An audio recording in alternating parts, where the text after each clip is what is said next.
Welcome, I am Nulgrim, and you found your way into the shadows. Tonight, I invite you to step inside a place where silence was once a weapon, where despair seeped into stone, and where many believe the dead still wander.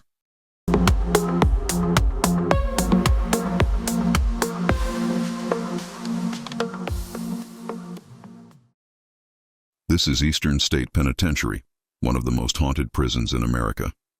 For the next few minutes, I'll guide you through its cursed history, its infamous inmates, and the whispers that linger within its crumbling walls. Keep your lights on and listen closely. Built in 1829 in Philadelphia, Eastern State was revolutionary for its time. It introduced the Pennsylvania system, total solitary confinement, meant to encourage penitence. Prisoners sat in tiny stone cells, with skylights called the Eye of God, to remind them that even if they were alone, they were always watched. Silence was absolute. No talking, no seeing others. Guards even covered their faces to prevent recognition.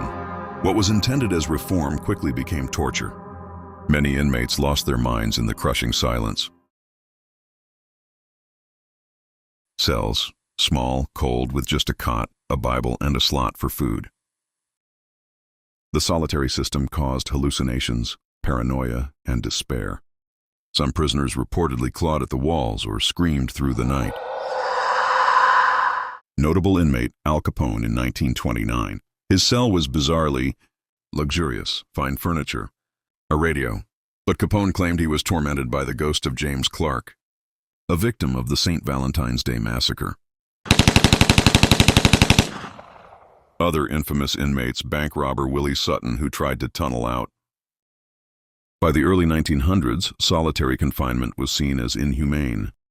The prison shifted to a more traditional model, but the damage was done. Stories of madness lingered. It finally closed in 1971, left to rot, its Gothic towers and corridors crumbling.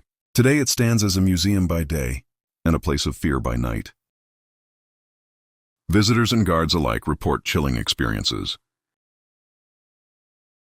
Cell Block 12, echoing voices and maniacal laughter. Cell Block 6, shadowy figures dart across the halls. Cell Block 4, ghostly faces peer from cells. One guard swore he heard footsteps following him when no one was there. Paranormal investigators like ghost hunters and ghost adventures filmed there, capturing eerie EVPs and unexplained movement. Some say the silence has absorbed decades of suffering, replaying the cries of those who never left. Eastern State Penitentiary was built to break the spirit, and perhaps it succeeded too well. The stone walls remain, but they seem to breathe with the memories of the damned. If you ever visit, remember, you're not walking alone. The silence is still alive, and it's listening. I am Nulgrim, and these are my stories. Until next time, don't look too long into the dark. The dark may decide to look back.